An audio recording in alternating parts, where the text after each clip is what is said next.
C'est le rendez-vous matinal de télé. Mesdames, Messieurs, bonjour. Un plaisir de vous retrouver en cette matinée. Vous faites bien de nous rejoindre parce qu'aujourd'hui, mardi, nous nous intéressons tout simplement aux phobies. Quelles sont les situations de la vie ou bien les éléments de la société qui vous font le plus peur? Bon, c'est vrai que beaucoup de personnes ne se posent pas forcément la question tous les jours. C'est en y réfléchissant beaucoup davantage qu'on se rend compte qu'il y a telle ou telle autre chose qui nous fait le plus peur et on a peur réellement de se retrouver dans cette situation. Pardon, j'y arrive. Alors, aujourd'hui, les phobies avec nos invités, pour l'instant, il n'y en a qu'un seul, c'est vrai, mais nous en attendons d'autres. Valence Boloubé, bonjour. Bonjour madame. Comment est-ce que vous allez? Bien chez vous? Très bien également, merci d'être avec nous. Vous êtes enseignant. Oui. Alors, nous démarrons avec vous ce matin, mais en attendant, chers amis téléspectateurs, n'oubliez pas que vous pouvez nous appeler pour nous dire quelles sont vos phobies et comment est-ce que vous les gérez au quotidien. Sur le 98 80 93 71, le 98 80 93 71, si vous voulez nous appeler en direct, ou tout simplement vos messages, vous pouvez les envoyer via WhatsApp sur le 55 01 82 91, le 55 01 82 91. Et nous les lirons en deuxième partie d'émission. Alors, Valence, les phobies. Pour vous, c'est quoi la phobie? La phobie, ce n'est nul autre que une peur exagérée envers quelque chose. Je m'explique. Lorsque, par exemple, quelqu'un a peur, par exemple, de traverser un pont, du coup, lorsqu'il arrive au niveau d'un pont, il refuse souvent de vouloir traverser le pont. Juste parce qu'il a peur, il craint de vouloir peut-être tomber ou peut-être lorsqu'il se met sur le pont, ça va commencer par s'effriter et puis bon, du coup, il n'y aura plus rien, quoi. Voilà. Pensez-vous que tout le monde a une phobie? Oui, nous avons tous une phobie. Oui. Sincèrement, oui. Ah oui, certaines personnes vous diront non, qu'ils n'en ont pas du tout. Ils Non. sont sereins, Oui. ils sont sereins dans n'importe quelle situation, ils se disent prêts et puis rien ne les ébranle. Non, non, non, non. Soyez un peu perspicace sur la question parce que d'autres, ils veulent juste montrer, par exemple, nous les hommes, si je peux m'expliquer ainsi, Oui. on veut juste montrer qu'on a peur de rien, qu'on a les pieds un peu en place, mais sinon, en vérité, nous avons tous peur de quelque chose. Voilà. Et vous donc, Moi, votre phobie? moi j'ai plus peur de la mort parce que je n'ai pas envie de laisser la vie, en tout cas pas de sitôt. Voilà. D'accord, très bien. Alors, peur de la mort, peur de quelque chose, réfléchissez-y, sûr que vous trouverez également votre phobie. Alors, est-ce que vous avez déjà côtoyé des personnes qui ont quand même des phobies assez particulières? Oui, oui. Si je peux nommer quelqu'un, j'ai une très grande amie, Djelili Aïfemi, d'accord? Lui, sa phobie à lui, c'est être enfermé. Lui, il est claustrophobe. Claustrophobe, Voilà. oui. Bon, il déteste être enfermé. Lorsque vous êtes dans une pièce déjà assez étroite et vous essayez de refermer sur vous-même, tout de suite, il vous refuse ça, il vous crie dessus déjà, disant de ne pas refermer, il préfère quand l'air rentre. Il ne le montre pas directement, mais plutôt, il est vraiment claustrophobe. Oui. Il pose des actes qui le prouvent et qui le rassurent un peu dans n'importe quelle situation. Exactement. En réalité. Ok, très bien. Alors, avez-vous une idée des causes de ces phobies-là? Oui, pour les causes des phobies, c'est plus au prime abord l'éducation. Lorsque déjà nos parents nous disent ne fais pas ceci, évite de faire cela, quoi encore, ne va pas là-bas, c'est dangereux pour toi. Lorsque déjà dès l'enfance, nous entendons que c'est déjà dangereux pour nous, vous voyez, donc du coup, on évite déjà de faire des trucs dangereux, histoire de ne pas se blesser, de ne pas avoir de petits bobos, de ne pas faire autant, de ne pas avoir ceci, ceci, ceci. Voilà, donc il y a aussi l'environnement familial dans lequel nous sommes. Si par exemple, nous n'avons pas tous les moyens de vivre dans une maison où il n'y a pas beaucoup de monde, vous voyez, nous sommes dans une maison familiale, c'est souvent les moments qui ont souvent peur des autres. Ah, ne va pas chez telle personne, elle a peut-être de la sorcellerie, vous voyez, un peu des trucs comme ça, ne fais pas ceci, ne fais pas cela. Du coup, déjà, cette personne-là prend peur de ne pas aller vers les autres. Par exemple, sa tante, si c'est une maison familiale, il ne prend pas la peine d'aller chez sa tante, disant, on va me donner la sorcellerie ou des trucs comme ça. J'énumère juste un peu. Sinon, à part ça aussi, bon, il y a, comment dit-on, vous m'excuserez, Bien sûr. le mot m'échappe, vous voyez, Voilà. Très bien. Alors, l'éducation, l'environnement familial, c'est vrai que de toute façon, quand on grandit, il y a des interdictions auxquelles on ne peut pas réellement échapper parce que, en tant que parent, on ne sait pas ce qui peut advenir et pour protéger l'enfant, il y a beaucoup de balises, je vais dire, qui sont mises en place pour la sécurité de l'enfant et ça, on n'y peut presque rien. Oui, vous voyez, lorsqu'on veut sécuriser l'enfant, d'accord, lorsqu'on veut pouvoir à sa sécurité, ne faudrait-il pas qu'on en fasse aussi trop? Lorsqu'on en fait trop, il se retrouve dans une certaine bulle, d'accord? Du coup, lorsqu'il est dans cette bulle, d'abord, il est difficile pour lui de communiquer, vous voyez, et après, il est difficile aussi pour lui de pouvoir, comment dit-on, appréhender les difficultés du monde, vous voyez. Imaginons que il est unique, c'est un enfant, c'est le seul enfant à ses parents.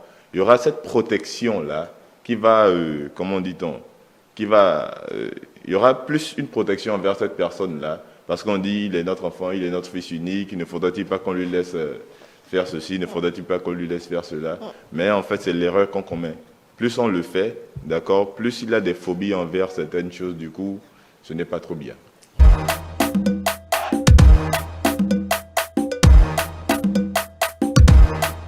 Voilà, retour en plateau. Nous sommes à présent avec Félicien Edou qui nous rejoint. Bonjour Félicien. Bonjour téléspectateurs, bonjour Dame Brunel. Comment est-ce que vous allez? Je me porte très bien. Merci d'être avec nous sur le plateau. Vous êtes médecin. Nous avons démarré les discussions avant votre arrivée. Nous parlons donc des phobies, la peur exagérée de quelque chose. Est-ce que sur cette manière de voir ce que c'est que la phobie, vous avez quelque chose à ajouter? Non, je n'ai pas particulièrement parce que vous avez déjà tout dit, c'est une peur exagérée, irraisonnée devant une circonstance, une situation ou un objet donné. Très bien. Alors, la phobie, elle est très simple. Donc, finalement, les causes, nous étions en train de voir les causes avec Valence Bologbe des phobies. Pourquoi? Qu'est-ce qui cause en réalité les phobies? Parce qu'il y a quand même des phobies bizarres. Hein? Les phobies, généralement, ça part déjà de la peur. Donc, lorsqu'on a peur d'un objet, quelque chose, c'est normal pour tout être humain, l'instinct d'avoir peur de quelque chose. Mais lorsque cette peur devient inhabituée ou irraisonnée devant une situation qui ne devrait pas l'être, là, on parle de phobie. Maintenant, si on veut chercher les causes, il y a généralement certains hormones qui sont à la base, peut-être une prise d'une substance qui déclenche la sécrétion de la dopamine ou de la sérotonine. Ça peut être à la base de cette peur-là qui se manifeste à la présence de l'objet ou augmenter la peur qu'elle est intéressée avec déjà en face de la situation ou de l'objet. Mais aussi, il y a le fait que généralement, ce sont des situations de la vie, des expériences traumatiques qui font généralement que, en fait, devant certaines choses, la personne a la peur de s'y approcher ou ça devient une phobie, comme on le dit, parce que il se dit qu'en se rapprochant d'une telle situation ou d'un tel objet, avec ce qu'il y a eu comme expérience dans le passé, je ne vais pas supporter. Donc ça crée cette peur-là, ça agrandit cette peur-là en la personne qui est généralement, on appelle phobie. Donc en général, dans la majorité des cas, ce sont des situations stressantes, traumatisantes, que ce soit de l'enfance, que ce soit à l'âge adulte, qui est à l'origine généralement de ces phobies. En dehors d'autres facteurs qui peuvent être liés parfois aussi à l'environnement de l'enfant. Par exemple, quand l'enfant grandit et que les parents sont surprotecteurs, l'enfant n'a pas la capacité lui-même de faire face à certaines situations ou à certains objets. Et ça lui crée cette peur-là à chaque fois qu'il se retrouve devant la situation, devant l'objet. Il a tellement peur qu'il n'arrive pas à se tenir. Donc, réellement, c'est ce qui cause réellement les phobies. Très bien. Alors, expérience de vie. Valence Bologbe, tout à l'heure, vous avez parlé de votre phobie, mais également de celle de votre ami également. Oui. Est-ce que vous pensez qu'il y a une expérience particulière qui lui fait avoir cette réaction-là? Oui, à lui, je ne peux pas dire, je ne peux pas donner son expérience, mais moi particulièrement, c'est parce que, si je peux le dire, si vous me le permettez. Oui, bien sûr. C'est parce que j'ai eu à frôler la mort plusieurs fois dans ma vie. Du coup, sincèrement, partir aussitôt me donne vraiment pas envie, vous voyez. quand j'ai été petit, j'ai eu mes poumons perforés après une toux. Du coup, je me suis noyé, si je peux le dire, avec mon sang. Donc, du coup, c'était pas joli à voir. Et je rends hommage à ma mère. Elle s'est plutôt bien débrouillée, bien qu'elle ait paniqué, et mon père aussi. Vraiment, ce n'était pas du tout la joie. Voilà. Donc, du coup, c'est un peu la cause, moi, de ce traumatisme-là depuis l'enfance de la mort. Donc, je n'aime pas trop, vous voyez, un peu m'y aventurer. Très bien, oui, je comprends. Alors, Félicien Edou, quelle est votre phobie? Autrefois, j'avais ce qu'on appelle l'ophidiophobie, c'est-à-dire la phobie du serpent. Oui. Généralement, quand j'entends le mot serpent, c'est une tachycardie le mot même, en fait, c'est même pas la vue. Hein. C'était une tachycardie extrême, je n'aime pas du tout entendre le mot. Il y a un serpent quelque part, j'ai peur. Très très peur donc. Mais malheureusement, la vie m'a fait exposer à ce serpent-là parce que j'ai finalement été mordu par un serpent de plus de 2 mètres de taille. Donc, c'est ce qui a peut-être désensibilisé la peur face au serpent, ce qui fait qu'aujourd'hui, je peux même poursuivre le serpent et le tuer. Ah, d'accord. Ça, c'est pas classique. Non, pas du tout. Surtout vis-à-vis des serpents. Ouais, hein. C'est pas classique. C'est pas classique. Les reptiles, presque personne n'aime. Oui, bon, tout le monde a reptiles. peur des reptiles, Oui. mais quand ça devient une phobie, c'est-à-dire, quand on emploie le mot même déjà, ça crée une panique totale. Ça, c'est une phobie. Mais si c'est juste parce que j'ai peur, oui, j'ai peur, tout le monde a peur, c'est normal. Mais quand ça devient, on dit, est-ce qu'il n'y a pas, quand le mot serpent sort dans une phrase, c'est la panique totale. Bien. Bon, vous avez déjà dépassé cette étape. Aujourd'hui, il n'y a plus rien. Pas du tout. Pas du tout. Aujourd'hui, il n'y a plus rien. Très bien. Alors, les expériences de la vie, de l'éducation. Alors, c'est vrai que tout à l'heure, je disais avec Valence, l'éducation, il est important aussi qu'en tant que famille, en tant que parents, on puisse mettre certaines balises, on puisse protéger l'enfant vis-à-vis de certains dangers. Parce que de toute façon, on ne peut pas laisser l'enfant qui va à un danger sous prétexte que, bon, il va apprendre de lui-même. Il y a certaines choses qu'il faut quand même interdire. Oui, c'est normal. C'est pour ça que je disais que ça fait partie de l'instinct de l'homme. Il faut certaines choses qu'on ne devrait pas faire. Et pour amener l'enfant à comprendre, il faut trouver les justes mots pour pouvoir lui faire un peu peur, pas trop peur. Parce que lorsque ça devient une stupeur, l'enfant crée une phobie automatiquement. Déjà encore que si dans la famille, il y a des gens qui ont déjà eu des phobies, donc il y a les facteurs génétiques qui interviennent également.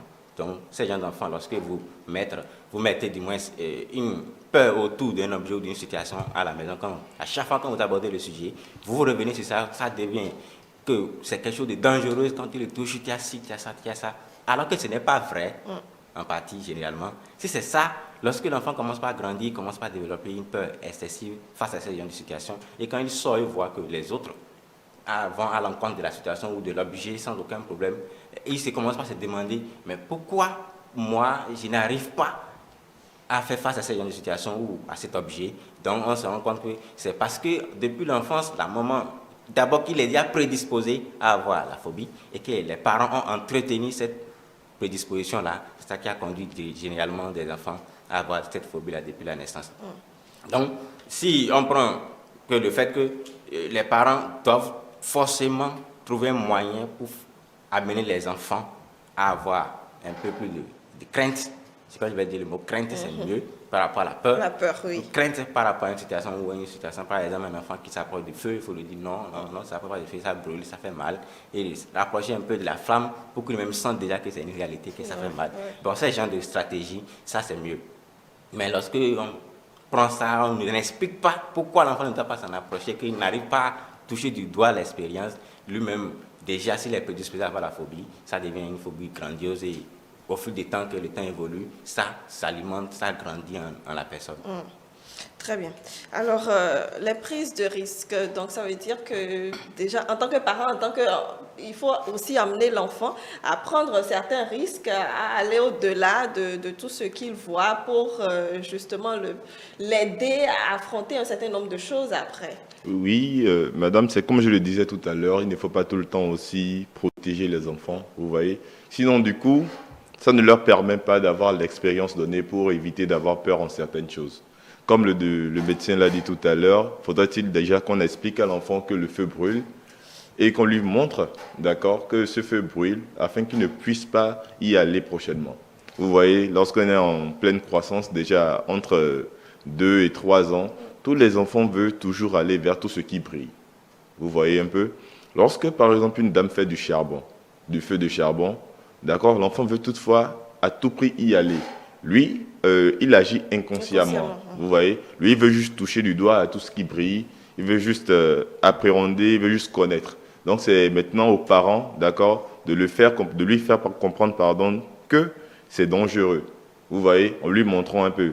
Mais vous voyez souvent, comme je le disais tout à l'heure pour les fils uniques, on leur éloigne tout de suite, on leur dit « Non, c'est dangereux, n'y va pas. Lorsque tu vas t'approcher, ça va te brûler et on risque de voir tes os. » Et automatiquement, bien si par exemple on voit nos divinités traditionnelles, le Zongbeto passé ou bien le Kuvito passé, on leur dit « Si tu t'approches, ça va te manger. » Voilà, du coup, au Gabon, j'ai grandi au Gabon, on parle du gongongon. Lorsqu'on dit le gongongo arrive, vous voyez comment tous les enfants commencent à décaler. Vous voyez? Parce qu'on se dit que, bon, c'est dangereux.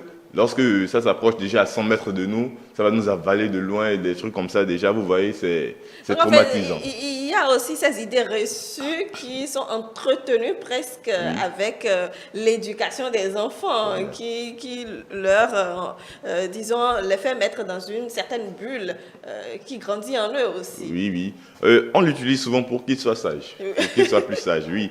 Lorsque, par exemple, l'enfant, il est un délinquant, permettez-moi, entre griffes, ou s'il ne sait pas rester tranquille. C'est ça, il est très turbulent. Il est très turbulent, voilà. Du coup, lorsque, par exemple, la mère, elle veut préparer, elle veut cuisiner, elle dit, si tu ne restes pas tranquille, je vais t'appeler le Kuvito. Vous voyez?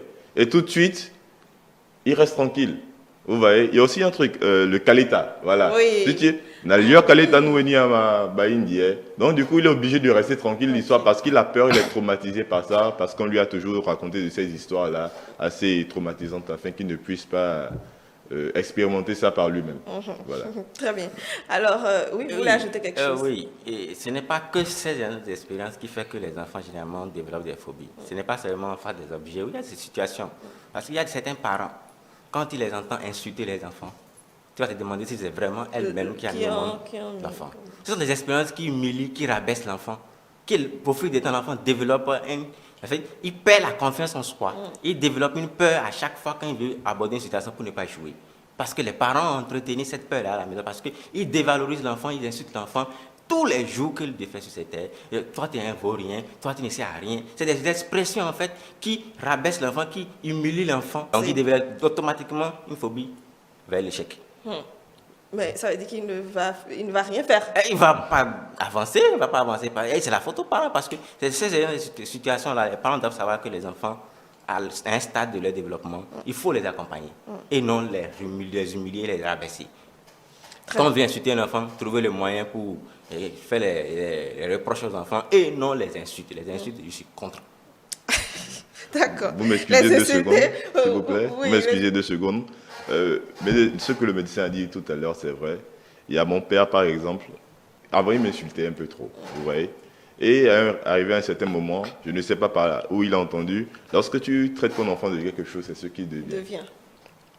Du coup, mon père a souvent l'habitude de me dire, regarde-moi la tête de ce milliardaire-là.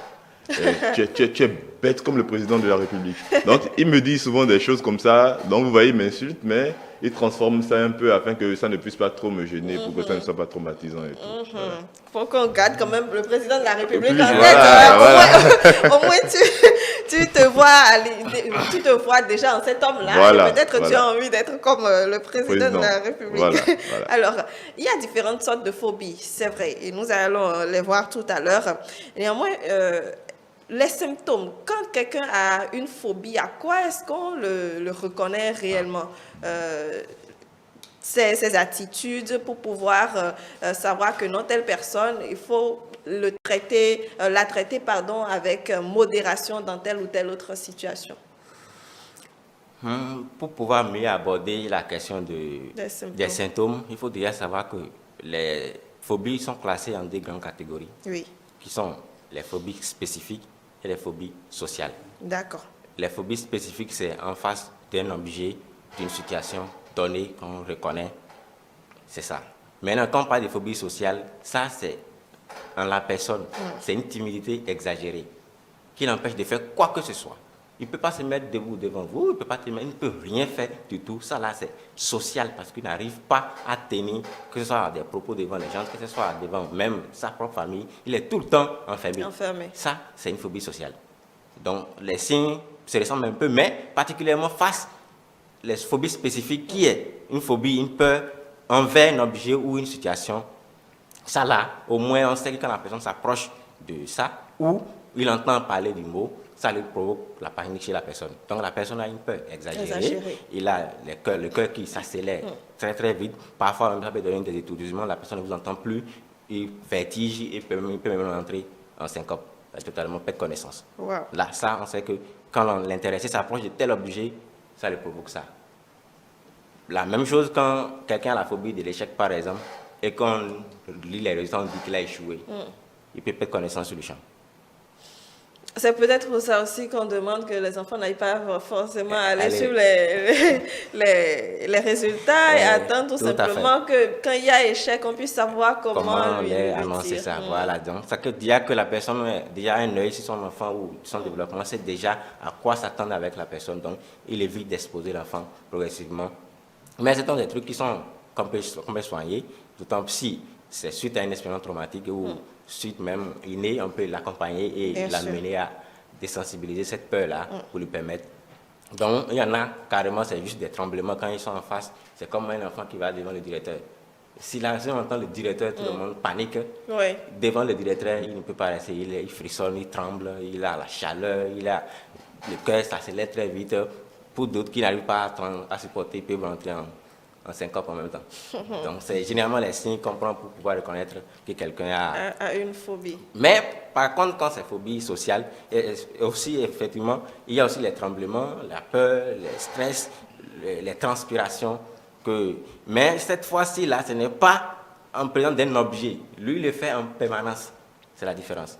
Parce qu'il est socialement, il a la peur d'être social. Donc, ce qui fait qu'il est tout le temps. Il n'a pas envie d'être en contact avec une autre personne. Oui, là, c'est en permanence, tout le temps, il est tous ces signes-là se manifestent tout le temps. Alors que quand c'est spécifique, c'est à la vue ou à l'approche de la situation de l'objet que la personne développe les signes. C'est la différence entre les deux. Très bien. Valence, quelque chose à ajouter? Oui, bien sûr. Il y a aussi l'hyperventilation. L'hyperventilation, c'est quoi? Lorsque, par exemple, à l'approche d'un objet, comme l'a dit le médecin, déjà, l'intéressé commence déjà par... Il commence par respirer rapidement, d'accord? Et c'est, bon, selon moi, je ne suis pas trop médecin, c'est après ça qu'il y a l'accélération du cœur qui commence par venir. Et là, tout part un peu en vrille, quoi. Dans la tête, ça commence déjà par comment dit-on, aller un peu partout, quoi. Il y a un cafouillage, voilà. Et après ça, il y a aussi les troubles gastro-intestinaux. Voilà. Ah, Si, il y a des gens, par exemple, je connais quelqu'un, lui, quand il a peur, il a tout de suite la diarrhée. Waouh. Oui. Il y a des troubles gastro-intestinaux, il y a des troubles du sommeil aussi. Beaucoup de ces personnes qui ont peur, lorsqu'ils, par exemple, ils font face à cette peur-là en journée, la nuit, ils n'arrivent pas à dormir parce qu'ils ont tout le temps ça en tête. Ils repensent tout le temps à cette peur-là. Donc, du coup, ça fait fuir le sommeil. Donc, c'est un peu ce que je peux ajouter par rapport à ce que le médecin a dit. Très bien. Alors, justement, par rapport à cette thématique, nous avons choisi comme mot du jour terreur. Terreur, nous allons le définir avec Bomer Agbaba.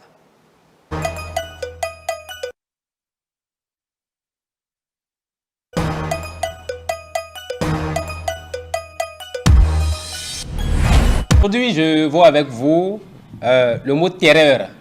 La terreur. Terreur est un mot féminin qui s'écrit avec les lettres suivantes. T, E, 2 R, E, U, R. La terreur. Et qu'est-ce que ça signifie, la terreur? La terreur, c'est une grande peur. C'est un effroi. C'est une peur extrême qui bouleverse, qui paralyse. C'est cette peur qui dépasse la peur, au sens simple. C'est cette phobie que vous avez, cette grande peur que vous avez lorsque vous êtes en face de certaines situations, de certaines réalités de vie. Ça vous dépasse et quand on vous voit, on sent vraiment que la personne est effrayée. Voilà ce qu'on appelle la terreur. Et quelques synonymes du mot terreur, nous avons la peur elle-même, même si les deux ne signifient pas directement la même chose. Il faut une certaine dose de peur pour qu'on parle de terreur. Nous avons l'effroi, nous avons la phobie, nous avons l'aversion, nous avons le terrorisme, nous avons la frayeur, l'affolement et nous avons l'angoisse. Il y a plein de mots qui ont le même sens que le mot terreur. Et quel synonyme, quel antonyme du mot terreur? Nous avons le calme. Celui qui n'a pas la grande peur, c'est celui qui est calme. Tout se passe autour de lui, mais il garde le calme. Quel que soit ce qui se passe, gardez votre calme. Ça veut dire que vous n'avez pas la terreur. La confiance. Les gens crient autour de vous, les gens crient ça et là, mais vous êtes serein. C'est le contraire de la terreur. C'est aussi la douceur. La douceur. Vous parlez avec beaucoup de douceur. Ça veut dire que vous n'êtes pas animé par la terreur. Une expression dans laquelle nous pouvons avoir le mot terreur. La terreur est humaine. C'est Jean-Claude Carrier qui l'a dit. Il a dit que la terreur humaine, ça signifie quoi? Ça veut dire que tous les hommes presque expriment à un moment donné, à un moment ou à un autre, la terreur. Que ce soit pendant une situation où c'est vous qui avez la confiance, vous qui êtes serein. Pendant ce moment, quelqu'un d'autre va exprimer la terreur. Et à un autre moment, c'est vous qui allez exprimer la terreur. Et quelqu'un d'autre exprimerait le calme, la sérénité, la patience, la douceur. Merci beaucoup.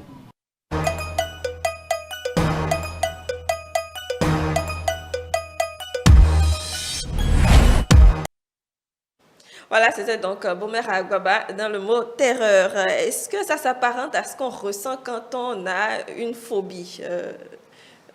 Félicien. Oui, ça frôle un peu la phobie, mais comme il a si bien dit, tout être humain a la terreur face à une situation donnée, mais lorsque ça devient répétitif devant la même situation, c'est ça que ça devient phobie. Une fois, ce n'est pas... On ne peut pas le considérer comme une phobie. Mais lorsque ça devient une histoire, un peur, une terreur répétitive devant la même situation, on peut faire la conclusion que c'est intéressé à une phobie face à telle chose. Très bien. Valence? Non, c'est bon. Sinon, c'est un peu ça. Vous voyez souvent, lorsqu'on parle de terreur, c'est souvent en situation un peu critique. Vous voyez, c'est souvent en situation un peu critique. Si vous prenez le cas, par exemple, du Congo, ou bien lors du génocide rwandais, si je peux prendre cet exemple, toute la population était en face de peur un peu exagérée parce que personne ne veut mourir. Ça rejoint un peu ma phobie à moi. Personne ne veut mourir. Donc, du coup, on essaye un peu de migrer, vous voyez. On ne migre pas là, voilà, vers d'autres régions. On ne migre pas juste par volonté. Mais là, plutôt, on migre juste par peur de mourir. Donc, du coup, on se dit que c'est une obligation. Donc, du coup, comme l'a dit M. Bomer, faudrait-il juste que nous soyons calmes, que nous restons calmes en face de chaque situation. Voilà. Très bien. Alors, est-ce que la phobie peut évoluer? Bon, pas dans le sens d'en guérir, mais peut-être d'être davantage pire que ce qu'elle l'était. Vous avez dit que vous avez passé le cap après être confronté à une situation avec l'objet ou bien l'animal en question. Mais est-ce que ça peut évoluer dans le pire des cas? Oui, ça peut évoluer dans le pire des cas parce que, par exemple, déjà que si vous avez la phobie envers quelque chose, sans qu'il y ait un spécialiste qui veut vous aider à améliorer, à désensibiliser ce qui vous arrive et que c'est vous-même qui vous mettez en face directement de la situation, si vous ne savez pas gérer, ça peut passer au-delà. Déjà que, par exemple, les gens qui ont des problèmes cardiaques, par exemple, lorsque brutalement ils se retrouvent en face de l'objet avec leur phobie, l'objet de leur phobie, que ça provoque tous les signes cardiaques que ça peut provoquer, ça peut entraîner directement un arrêt cardiaque. Et là, ce sera après, on va dire, il est juste tombé devant telle chose et il est parti comme ça. Donc, ça peut virer aux catastrophes si ce n'est pas un processus progressif pour amener l'intéressé à faire face à son objet de phobie. Très. Je me demande quand même si dans notre environnement, disons, dans notre entourage proche, est-ce que réellement les gens ont connaissance que parce que telle personne n'aime pas être dans cette situation à côté de tel objet, la personne a une phobie et donc il ne faut pas forcément la confronter vis-à-vis de la chose. Parce qu'on peut vouloir tout simplement rigoler, lui faire des blagues justement parce qu'on sait que la personne a peur de telle ou telle autre chose. Oui, vous voyez, lorsque la plupart des personnes savent que devant telle ou telle chose, vous craignez un peu, vous avez peur, ils le prennent tout de suite pour rigoler. Oui. D'accord? Ils le prennent tout de suite pour rigoler. À chaque fois qu'ils vous voient, ils veulent toujours vous faire peur afin de pouvoir s'amuser un peu. Oui. D'accord? Sinon, moi, je trouve que c'est quand même une bonne chose pour ceux-là, d'accord, qui craignent. Par exemple, je prends l'exemple du médecin qui avait peur du serpent, d'accord? Si à chaque fois, dans sa jeunesse, d'accord, il avait des amis qui le mettaient toutefois, à tout moment, en face des serpents, juste pour rigoler, au fur et à mesure, avec le temps, cette crainte des serpents-là, cette phobie des serpents-là, allait diminuer. Parce qu'il va se dire que, bon, à chaque fois que mes amis m'ont mis face à la situation, merci, je n'ai rien eu jusqu'à présent. Ce qui voudra dire que le serpent, en fait, lorsqu'il me voit, il me fuit. Pourquoi moi aussi je le fuis? Donc, du coup, il aura plus de courage de faire face à cette situation-là. Vous voyez? Donc, c'est un peu ce que je pense par rapport à cela. Félicien. Voilà. Ce sont des exemples un peu atypiques parce que si vous n'êtes pas dans à Bomé avec les pitons, c'est pas tous les serpents avec qui il faut s'amuser. Ah oui, Au temple de Ouida, c'est pas tous les serpents que vous pouvez vous amuser avec. Mais peut-être des objets, certes, il y a des objets qui sont faits en forme de serpent, comme Kadi, font la tête comme des serpents. Ça, on essayait au fil de s'amuser un peu avec ça, mais c'était pas ça que je me suis retrouvé face à. La situation directe, ça a permis. Mais je dirais simplement que quand on sait que la personne n'aime pas ou craint quelque chose exagérément, je ne dirais pas crainte simplement, mais quand ça devient exagéré, moi je conseille de ne jamais s'amuser avec. Parce que ça peut virer aux catastrophes. Par contre, vous avez voulu désensibiliser, mais au contraire, vous augmentez cette peur. Et la personne va développer le contraire de ce que peut-être vous avez en tête. Ce n'est pas tous les individus qui ont cette capacité-là de se désensibiliser facilement par les jeux, de s'amuser pour pouvoir le taquiner. Non, il y en a, quand vous faites ça, vous aggravez les situations complètement. Parce que ça va devenir exagéré. Il ne peut même plus entendre parler du mot. Il faut des gens qui savent comment amener cet individu. C'est pour ça que chaque personne doit être évaluée en fonction de qui il est, de ses antécédents familiaux, tout ça là, pour pouvoir savoir dans quel contexte il se retrouve. Est-ce que c'est facteur héréditaire? Est-ce que c'est juste une situation traumatisante? Parce que si dans la famille, quelqu'un a une peur exagérée du serpent, par exemple, et que moi aussi je l'ai, ça veut dire que j'ai forcément une partie héréditaire. Oui, facteurs génétiques interviennent. Et si c'est comme ça, et que vous essayez de s'amuser comme ça, ça peut me faire passer du côté qu'on ne veut pas. Mais si c'est juste des situations traumatisantes, avec le temps, sa maison désensibilise.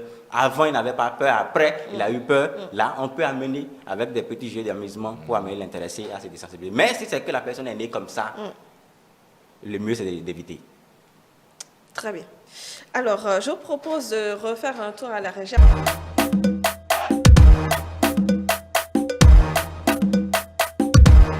Ça va très bien. Merci de nous rejoindre en plateau. Vous êtes psychologue et nous parlons des phobies ce matin. Alors, nous avons bien évolué les phobies. J'ai bien envie de vous demander si vous en avez une aussi. Oui, comme tout homme. D'accord. Comme tout le monde. Et c'est laquelle? Oui. Ben, est-ce que ma phobie m'handicape? C'est vrai que j'ai souvent un peu peur de prendre la parole en public. Bon, vous êtes aujourd'hui là à l'antenne, c'est quand même assez important. Hein? Je me demande combien de personnes vous regardent. Si on devrait les compter devant un public, c'est beaucoup. C'est ça. En fait, il faut dire que cette phobie est plus ou moins commune à plusieurs acteurs, surtout publics, politiques, aux artistes. Et ça vient toujours. Mais est-ce que c'est là, c'est pour ça que je disais, est-ce que j'ai vraiment une phobie ou bien c'est juste un trac? Parce que ça arrive aussi. Il faut faire la différence entre le trac et la phobie. Bien. Alors, nous allons d'abord suivre quelques personnes, quelques citoyens qui ont bien voulu répondre à nos questions. Ils nous parlent de leur phobie. En quelques minutes, on les suit.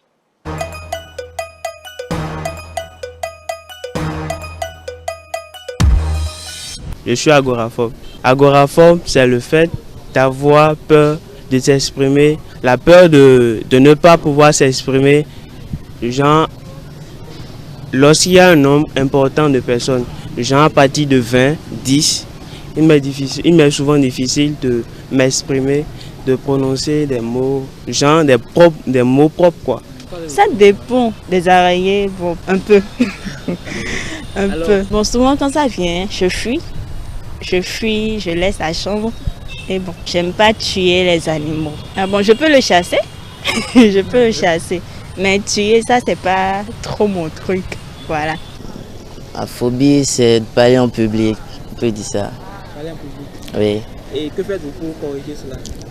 Essayer d'aller en contact avec des amis, des personnes que je ne connais pas, ou bien tout du genre. J'essaie de l'atténuer à la maison en essayant de parler avec ma famille, les gens proches à moi. Ce qui peut me faire peur, l'homme en réalité ne peut pas me faire peur. Mais Dieu seul peut me faire peur. Souvent, lorsque je fais des exposés en classe, j'essaie de ne pas trop fixer la personne du regard pour essayer de ne pas imaginer ce que la personne pense. Souvent, quand il y a des exposés, mais par chance pour moi, les exposés ne se déroulent pas comme cela se doit. Et du genre, j'ai la chance de ne pas m'exprimer comme il se doit devant les amis. Mais je parle avec eux en classe, mais s'exprimer devant eux, c'est un peu difficile. Bon, l'arrêt et les situations de vie courante, en face de ces situations, on se dit que c'est programmé. Donc il faut faire face à cela pour vaincre la situation. Sinon, à part ça, avoir peur d'une situation, c'est que la situation risque de te dominer et de t'emporter.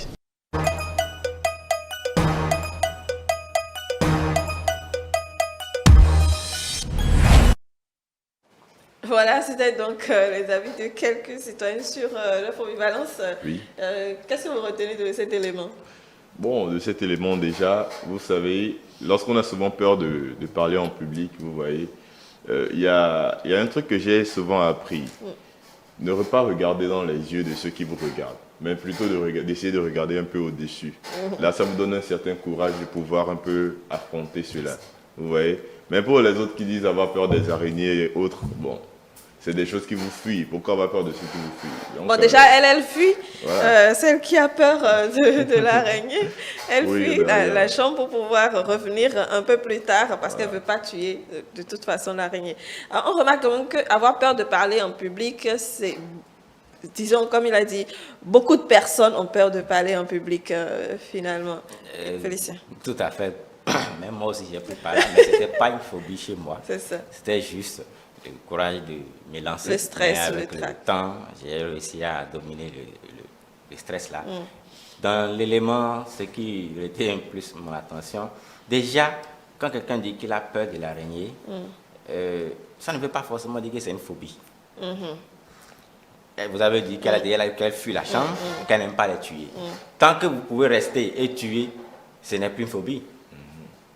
Ce n'est pas une phobie, c'est juste vous avez juste peur, vous avez juste la crainte de l'araignée tout simplement. Et quand vous le voyez, vous sortez pour ne pas le tuer. Mais si c'est que quand on entend araignée, que c'est une panique totale, là, c'est une phobie. C'est une phobie. Donc, en fait, si elle, par exemple, elle peut rester tuer, si c'est pas qu'elle n'aime pas tuer. Elle ne reste pas tuer. Elle dit qu'elle n'aime pas les tuer. Oui. Si elle pouvait rester les tuer, l'araignée, ça veut dire que ce n'est pas une phobie. Parce que si c'est une phobie, elle n'allait pas s'en approcher du tout. Quand elle entend le mot araignée, c'est une panique totale. En dehors il y a aussi des catégories de personnes qui ont un problème d'humeur, un problème de sentiments, un défaut pour avoir les sentiments envers quelque chose. Ceux-là, généralement, n'ont pas la peur là envers quoi que ce soit.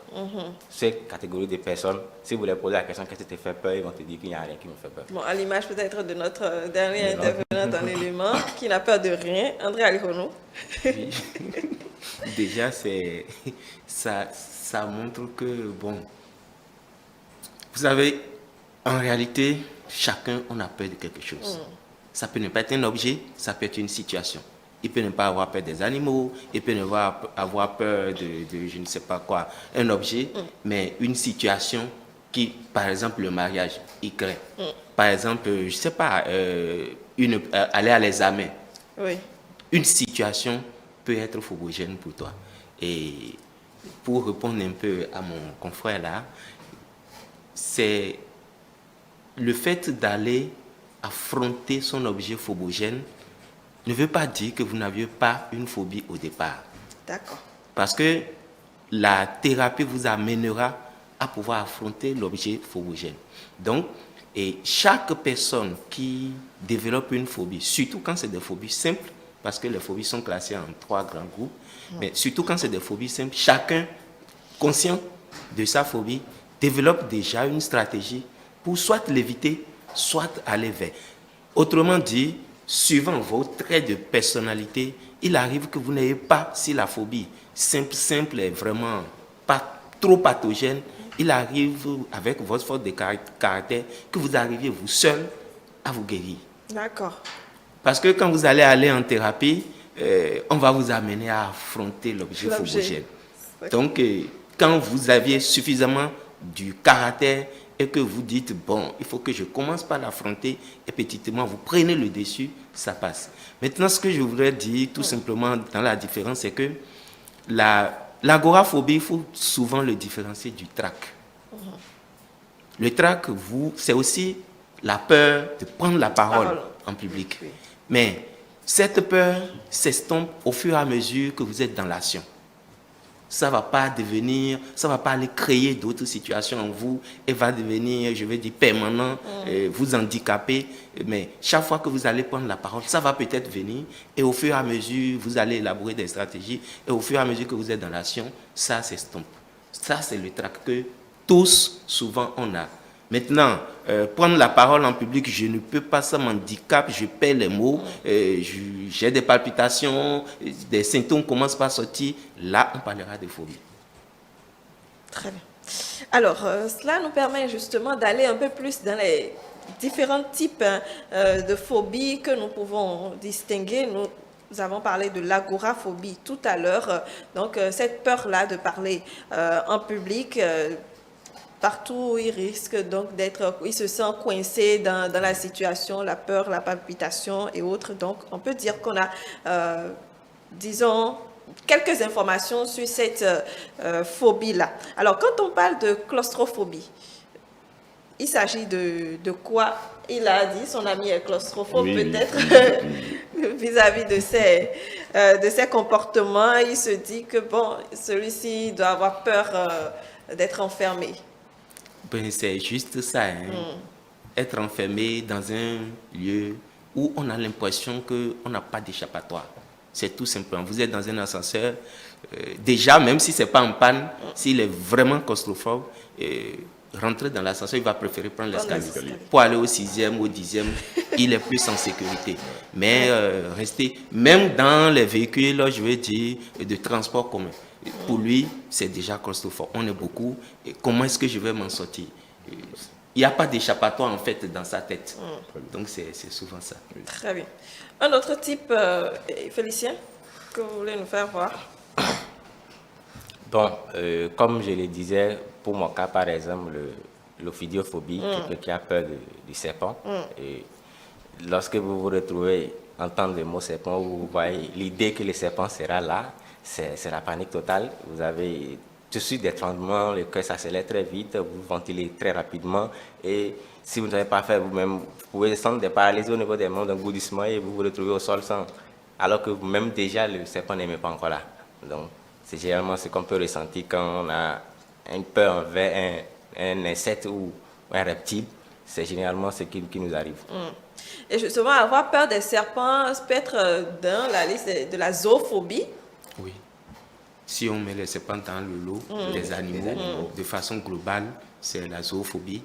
Mais il faut dire tout simplement que la zoophobie, l'arachnophobie, souvent, comme on le dit, c'est dans le classement, c'est vraiment l'un des premiers. D'accord. L'arachnophobie, c'est la peur les plus répandue, la peur de l'araignée, hommes, femmes, surtout les femmes, c'est le plus répandu. Et bon, il y a la zoophobie qui vient, mais je crois qu'il y a l'agoraphobie qui passe avant la zoophobie. Bon, quand on met dans tout le lot, tout ce qu'il y a comme, comment on appelle, peur de quel insecte, de quel animal, là, la zoophobie aussi se positionne bien. Très bien. Et quand on parle de l'aérophobie? Oui, on a peur de prendre l'avion. parce qu'on se dit, bon, est-ce que je vais m'en sortir? Je vais pouvoir est-ce que j'arriverai à se repose. Voilà. Il est en l'air, c'est bon. C'est la fin, on a vraiment peur. Il ne veut pas savoir si le vol va durer 20 minutes, 40 minutes, 8 heures, il ne veut pas savoir. Seulement, c'est pénible. Et quand ils sont obligés, souvent, au décollage, ils risquent de vomir parce que ça vient souvent, ou à l'atterrissage, mais il faut vraiment les accompagner, sinon c'est la panique totale. Très bien. Il y a ces personnes également qui ont peur du sang, qui ont peur, par exemple, aussi de l'orage. Pourquoi pas? Quand il pleut, ils n'arrivent pas du tout à supporter quand il y a un orage. Ils ferment tout, ils sont chez eux. En fait, la phobie, l'handicap, le plus grand handicap, c'est que ça vous coupe votre comportement quotidien social, surtout. C'est ça, vous... En fait, les phobies, comme je le disais, c'est vrai, on parle de phobie simple, qui peut être individuelle ou liée à un objet, mais les phobies les plus handicapantes, c'est les phobies sociales. Et les phobies sociales, ça peut vous amener jusqu'à la dépression et vous couper de votre réalité. Parce que si vous aviez peur, je ne sais pas, de rencontrer des hommes, par exemple, et que dans votre boulot, il y a 80% d'hommes, vous voyez que le risque d'abandonner le travail, de rester à la maison, de dire je vais chercher mieux, est plus grand. Et donc, les phobies sociales, c'est à ces phobies-là qu'il faut faire très attention, et aussi leur traitement aussi prend du temps. Très bien. Et avant de passer à autre chose, quand on parle de phobie sociale, il y a l'agoraphobie est dedans? Et non, l'agoraphobie est à lui seul, à part. Parce que, comme je l'ai dit, c'est vraiment le plus répandu. Et puis, ça dépend. Certains agoraphobes arrivent à gérer. Il gère son stress. Vous voyez, il découle beaucoup de sueur. Il est dedans, mais j'ai mon ami à côté, il est plus rassuré. Mais certains, vous allez l'entourer n'importe comment. Dès qu'il y a la foule, rentrer dans un marché, aller dans un cinéma, aller au stade, c'est interdit, c'est pas possible. Pourtant, d'autres qui sont aussi agoraphobes, vous pouvez aller au stade avec. S'il sait que sa fiancée est là, son ami est là, il est rassuré qu'on peut aller avec. Mais d'autres, c'est vraiment impossible et ça handicape. Donc, on a classé l'agoraphobie à part. On a mis les phobies simples, qui sont tout le reste qu'on peut citer là, et puis on a mis les phobies sociales qui sont un peu plus pathologiques. Très bien. Alors, je suivais quand même un élément à la télé, sur une chaîne, un jour, quelqu'un avait peur de la banane. C'est possible? De la banane? Oui. Oui, la peur des fruits. Des fruits. La peur des fruits. Oui, et ça fait qu'il ne peut pas manger de fruits. Donc lui, ne lui imposez pas de manger la banane. Pour quelqu'un d'autre, ça peut être l'orange. Pour quelqu'un d'autre, ça peut être la papaye. Oui. Donc, la peur des fruits, ça existe. Il y a aussi cette phobie. Eh bien, il y a même la peur du mariage. Oui, la peur du mariage. Bon, je pense que sur ça, quand même demander c'est surtout les hommes qui doivent, souffrir de cette peur-là, de cette Non, phobie. ce n'est pas vrai. Hein. Il y a aussi les femmes qui ont. C'est juste pour vous taquiner. Moi, je voulais quand même demander si vous avez déjà la chance de croiser un homme qui a la peur de sortir avec une belle femme. Pas une femme particulièrement, une belle femme. Bon, vous savez, non, je n'en ai pas rencontré, en thérapie, mais un homme normalement constitué, quand il a une belle femme, s'il dit qu'il n'a pas peur, c'est qu'il a, séquestré chez lui, parce que quand elle va sortir, c'est comme au marché, hein, vous allez vendre de la tomate, si vous placez de belles tomates, vous aurez beaucoup de clients. Oui. Donc, elle ne va pas s'empêcher. Elle ne peut pas empêcher qu'on la drague aux autres de venir. Donc, ça vous rassure davantage que vous avez fait un beau choix, tout simplement. Il faut avoir confiance. J'aimerais quand même qu'on aborde, parce que ça arrive que certains hommes deviennent tellement possessifs qu'ils n'arrivent pas du tout à laisser les femmes sortir de la maison. À quel moment ça devient une phobie? Est-ce que c'est lui? Non, ça, c'est pas la phobie. Ça, c'est pas la phobie. Ça, on peut parler de caractère excessif paranoïaque. De jalousie, jalousie qui tourne dans la paranoïa. Il y a aussi la phobie de la jalousie. Bon, vraiment. Il y a des phobies à tout, hein, presque. Si vous avez identifié votre phobie, bien, il faut pouvoir le traiter. Alors, avant de parler de traitement, justement, on va parler des conséquences. C'est vrai que certaines phobies, comme on l'a dit, peuvent être très, très handicapantes. Valence. Oui, comme vous l'avez, je prends l'exemple de la phobie de la banane, comme vous l'avez dit tout à l'heure. On appelle ces genres de phobie la carpophobie, la peur des fruits. Vous voyez, du genre une personne, lorsqu'il voit la banane, même, il va par exemple au marché, d'accord? Il voit la banane tout de suite, il va détaler derrière cette banane-là. Ouais. Donc du coup, il empêche, si par exemple c'est une femme, elle empêche tout de suite à ses enfants, d'accord, de se nourrir en banane, d'accord? Donc du coup, il y a ces éléments nutritifs que la banane a, que ses enfants et son mari ne pourront pas avoir. Donc du coup, elle va transmettre cette peur-là à ses enfants. Vous voyez, donc ses enfants à leur tour ne mangeront pas de banane et toute la génération continuera ainsi. Vous voyez, donc du coup, bon, c'est un peu la cause. Quand on grandit, on peut aller, acheter. Oui, heureusement, quand on grandit, on peut essayer de changer ça. Vous voyez. Vous voyez, donc il y a plusieurs causes. Je prends par exemple l'exemple de mon ami, d'accord, qui est chloroforbe. Lui, il fait tout pour ne pas se retrouver dans un endroit fermé. Vous voyez, il fait tout pour ne pas se retrouver dans un endroit fermé. Comme le psychologue l'a dit tout à l'heure, lorsque, par exemple, on veut aller à Porte-Nouveau, on veut aller à Sakété, on veut aller quelque part, il préfère aller à moto. Parce que pour lui, à moto, il est plus en sécurité. Il peut sauter de la moto à tout moment. Parce que déjà, il est dans un espace assez ouvert. Vous voyez. Donc, c'est un peu les causes. Vous êtes déjà, tout de suite, vous vous mettez déjà sur une position donnée, d'accord? Vous restez borné, si je peux le dire, sur votre appréhension de la chose et vous refusez déjà de pouvoir, comment dit-on, expérimenter ça, d'accord, afin de pouvoir atténuer un peu cette peur-là que vous avez en vous. Voilà. Très bien. Conséquences, Félicien? Comme on le dit déjà, ça devient handicapant. C'est-à-dire ça influence forcément toutes vos attitudes, vos comportements, tout ce que vous allez à faire, qui fait parfois même vous-même n'arrivez pas à occuper certains postes déjà, qui peut-être dans ce que vous avez choisi, vous avez fini par arriver là, même vous avez peur, et là ça vous empêche en même temps d'évoluer. Ça vous empêche de faire tout ce que on fait de façon sociale avec tout le monde. Donc déjà c'est déjà un grand handicap pour le développement social, parce qu'on ne peut pas vivre seul. Oui. On est isolé. Nous allons installer notre dernière invitée sur le plateau avant de poursuivre.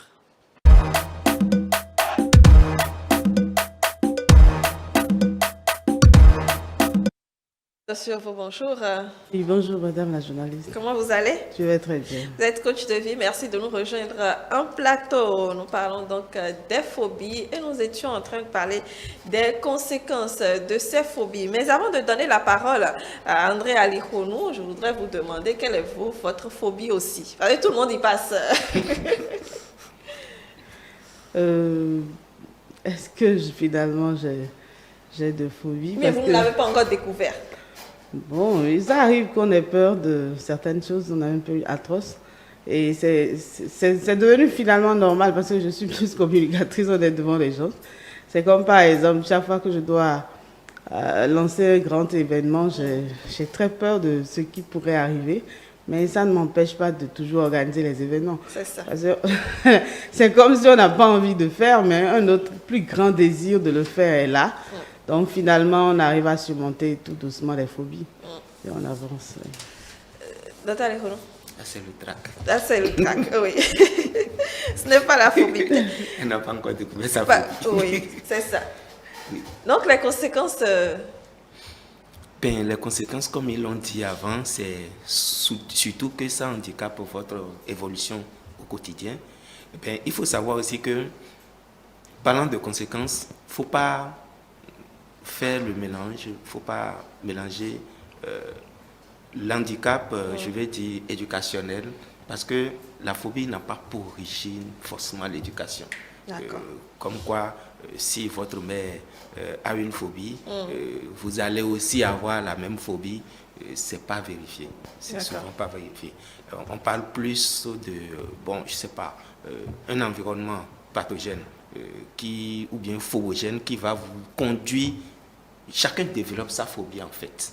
Chacun développe sa phobie. C'est vrai que vous pouvez être plus ou moins psychologiquement affecté par la phobie de votre parent direct ou de votre parent, ça peut être un ami ou un frère, mais vous aurez plus la force d'affronter cette phobie au fil du temps que votre propre phobie.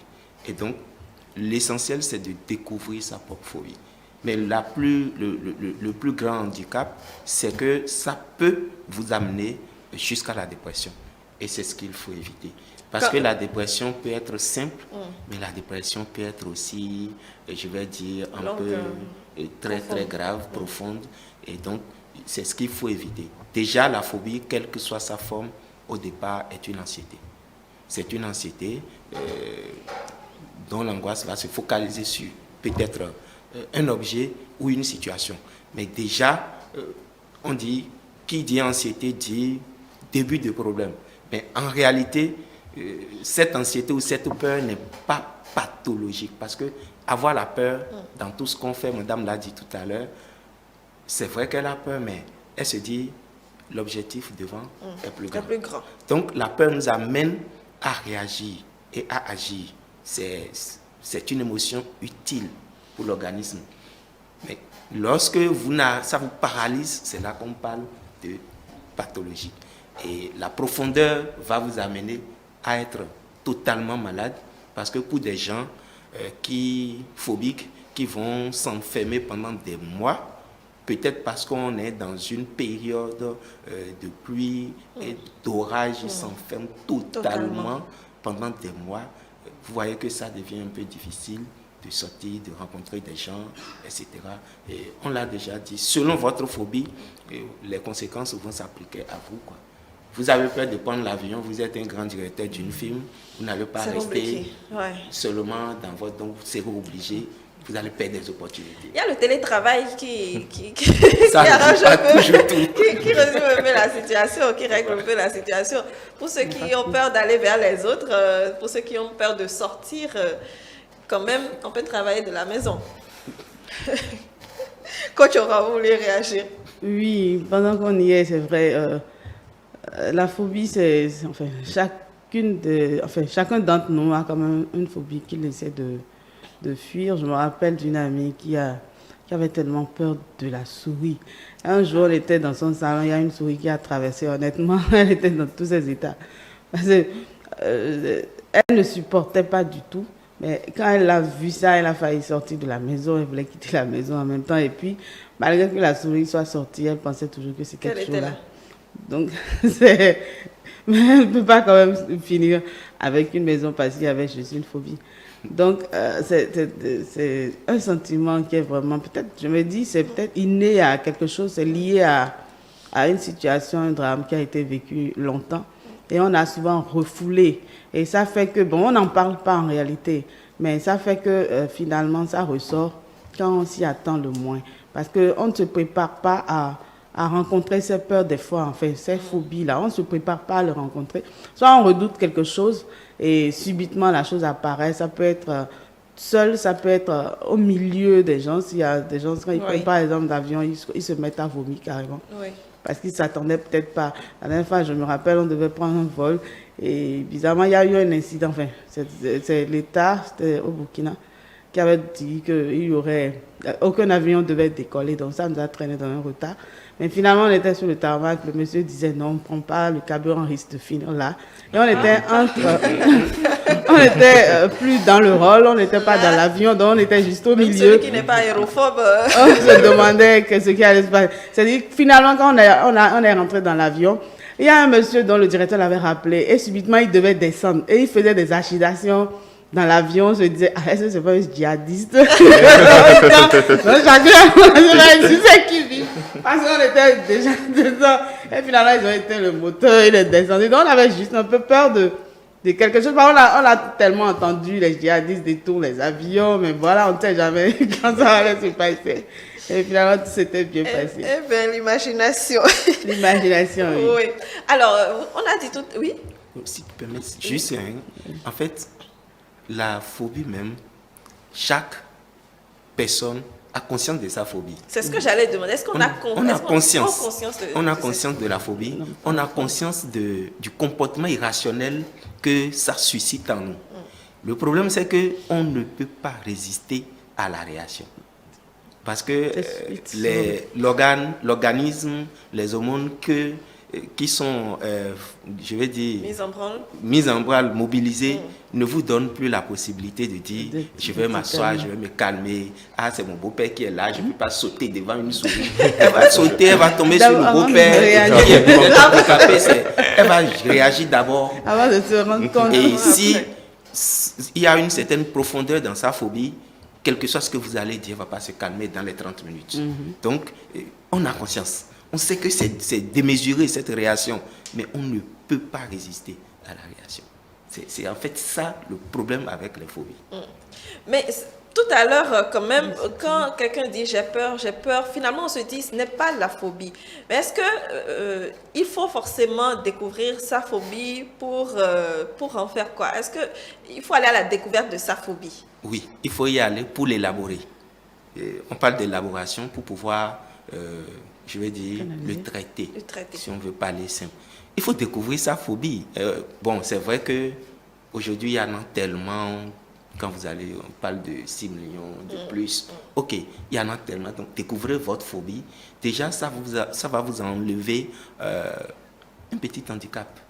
Donc, c'est important de savoir qu'est-ce qui fait le trac, qu'est-ce qui fait ma phobie. La phobie, Félicien a donné déjà plus ou moins, parce que toutes les phobies ont pratiquement les mêmes symptômes. Oui. Donc, dès que vous êtes en face de l'objet ou de la situation et que vous avez des palpitations, que vous avez tout de suite de la sueur, tout est mouillé jusqu'au caleçon. Malgré le climatiseur. Malgré tout. Et que voilà, vous n'arrivez plus à tenir, vous tremblez de partout et que vous avez envie de vomir, ou mieux encore que vous avez mal à l'abdomen, commencez par penser. Et que ça vous arrive souvent dans la même situation, dites-vous, attention, ça c'est ma phobie. Très bien. Découvrir sa phobie pour la traiter. Je voudrais bien vous demander, Valence, si vous avez essayé de traiter votre phobie. Non, pour être véridique, non, je n'ai pas encore essayé de la traiter. Tout simplement parce que, comme je l'ai dit tout à l'heure, j'ai déjà traversé cette situation de frôler la mort de très très très près. Donc du coup, je n'ai pas du tout envie de réessayer. Donc du coup, je préfère garder ma thanatophobie là. Voilà, la thanatophobie, c'est la peur exagérée de la mort. Je préfère garder ma thanatophobie là et ne pas m'y aventurer. Oui. Je sais que même Félicien aussi, s'il n'avait pas été, disons, contraint ou bien mis dans la situation, peut-être à l'improviste même, de manière forcée, sûrement que, franchement, c'est pas évident que vous alliez consulter pour traiter. Bon, déjà que nous on a vécu dans les campagnes, et qui fait qu'il n'y a pas de traiteur de phobie. Donc, mais la nature, on se disait que tôt ou tard, on va finir par s'y habituer parce qu'on est dans la nature, on est en face à tous ces reptiles par-ci par-là. Donc, on essayait, c'est pour ça que je disais qu'au départ, on essayait avec les petits objets en forme de serpent, mais ce n'était pas ça. Mais il a fallu que la situation me mette en face de ce serpent de 2 mètres qui m'a quand même mordu et j'ai frôlé la mort, mais c'était pas facile, mais je me suis en sorti. C'est après ça que je me suis dit, mais finalement... Le serpent, ce n'est presque rien. Et bien après ça, j'ai tué beaucoup d'autres serpents après ça. Mais avant, je n'aurais jamais ce courage d'aller à la fin des serpents. En fait, c'est que chacun a élaboré une stratégie d'évitement. On ne veut pas affronter l'objet phobogène où on trouve le moyen de vraiment l'éviter. Ça arrive très souvent. Quand on prend conscience de sa phobie, on élabore toujours une stratégie d'évitement. Très bien. Coach Aurore? Oui, bon, souvent, c'est vrai, il y a des choses qu'on est appelé à affronter, vrai. Et aussi longtemps qu'on ne l'affronte pas en réalité, il y a un texte dans les Écritures qui dit ce dont j'ai peur m'arrive. Parce que si nous avons vraiment des phobies qui sont en nous, nécessairement, un jour viendra où finalement on finira par être confronté à ça. Et plus on est confronté à ça, on finit par être vacciné de ces phobies-là. Je me rappelle la première fois que je devais aller au Nigeria, j'avais très peur de me retrouver au Nigeria. C'était pas du tout la joie. Parce que à cause de tout ce qu'on entend sur le Nigeria. Tout ce qu'on attendait, donc. Et effectivement, bizarrement, des événements bizarres me sont arrivés. Quand j'étais vraiment allée, la première fois, c'était les braqueurs qui ont coupé la voie et il y avait des fusils, ça tonnait quoi. Et on criait, on se demandait comment ça allait se passer. On était rentré dans la brousse. Et finalement, tout doucement, on est allé. La deuxième fois, c'est le véhicule qui a fait accident carrément. Et j'avais tellement eu peur de rester dans la brousse. Et la deuxième fois, et on a dormi à l'air libre avec un bébé. Et rien ne nous est arrivé. Finalement, on s'est dit, ben, bon. Pourquoi avoir peur? Pourquoi avoir peur? Mais c'est vrai, c'est toujours là. C'est toujours là, le fait de se retrouver dans cette... C'est-à-dire, finalement, qu'est-ce que moi je crois? Il faudrait avoir Dieu avec nous, qui nous calme. Parce que quand ça arrive, personne ne peut vraiment comprendre ce qui t'arrive. Parce que l'entourage trouve que c'est anormal quand même, un peu de trucs comme ça. Et puis tu as aussi peur. Et l'entourage commence pas à accuser, pas à juger, pas à te trouver à exagérer dans une situation où tout le monde arrive à gérer. Mais toi, voilà, tu te mets dans tous ces états. Et puis l'autre peut te dire vraiment, tu me renies en vérité. Parce que on n'est pas supposé que tu commences par te mettre en spectacle. Mais au-dedans de nous, quand nous avons confiance, une certaine relation avec nous, une bonne parole commence par venir jaillir au fond de notre cœur et commence par nous apaiser. En tout cas, moi, c'est ce que je fais généralement. Et on arrive tout doucement à gérer cette peur. On se dit, mais finalement, je ne suis pas morte. Finalement, ça va. Finalement, bon, la chose est arrivée, la chose est partie et puis je suis toujours là. Donc, nous devons développer cette confiance avec Dieu pour surmonter ces choses que nous ne savons vraiment pas quand ça va venir. Parce que si c'était programmé, bon, on allait essayer de gérer. Mais généralement, la phobie, on ne la programme pas. On ne sait pas quand ça va surgir. C'est comme par exemple, nous sommes ici, par exemple, sur le plateau, et chacun est en train de parler, mais si la phobie de quelque chose, quelqu'un vient ici, mais là, le plateau va s'arrêter. Ce serait en direct. Ce serait en direct. Chacun va prendre d'abord la clé déjà avant de se rendre compte qu'on était en direct. On ne programme vraiment pas ces choses-là. Ouais. Mais nous devons apprendre à surmonter ça, à gérer quoi. C'est-à-dire à retrouver notre bon sens. Parce que de toute façon, nous devons sortir, nous devons faire des activités, on ne veut pas rester dans la chambre. Et même quand on appelle quelque chose bizarre, la chose peut surgir aussi dans la chambre. La chose arrive. Ah oui, et même dans la chambre, ça peut surgir. Même dans la chambre, oui, ça peut arriver. Très bien. Alors, comment est-ce qu'on traite celui auprès de qui ou bien celui dont on a décelé une phobie? Dr Alihoun. Ben, déjà, permettez avant de parler du traitement, les émotions qu'on a en face d'une situation conflictuelle. Il faut les différencier de la phobie. De la phobie, oui. La phobie, c'est, comme on l'a dit, l'arachnophobie, par exemple, chaque fois que la personne verra une araignée, elle va avoir les mêmes réactions. Et donc, c'est pas une émotion de, je vais dire, négative face à une situation genre on vous braque. Vous allez c'était un exemple pour dire ce dont on a peur nous arrive en réalité. Oui, en fait, c'est pour dire, faut pas on va penser que toutes nos peurs sont des phobies. Sont des phobies, non. Non. Devant une situation, lorsque vos émotions élaborent les hormones qui sont en branle, vous allez réagir.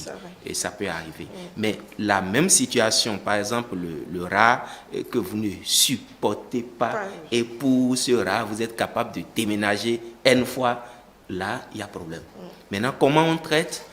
Souvent, on fait beaucoup d'applications, mais le traitement qui est efficace au jour d'aujourd'hui, ce sont les TCC, les thérapies comportementales cognitives, qui sont beaucoup plus élaborées. Et ça vous permet au fil de 12 à 25 thérapies, d'aller, 12 à 25 séances, d'aller petitement affronter l'objet phobogène. Parce que la finalité, c'est ça. Chaque séance va vous amener à concevoir l'objet. Déjà, à commencer par l'accepter dans votre psychologie, dans votre conscience. Et au fil du temps, on va vous amener petitement, avec des images, avec des techniques, jusqu'à aller vers l'objet réellement.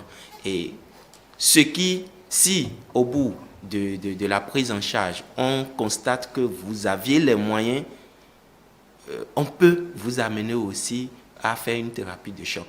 Ça dépend. Il faut faire très attention parce que quand vous faites la thérapie de choc, vous risquez de tout détruire plutôt que de réparer le plus rapidement en un coup. Comme l'a dit Félicien, le fait qu'il soit chaque fois, il a fait sa propre thérapie, comme je l'ai dit au début, c'est pas que, c'est quand il y a une certaine profondeur dans la pathologie que vous avez besoin d'un spécialiste pour vous accompagner.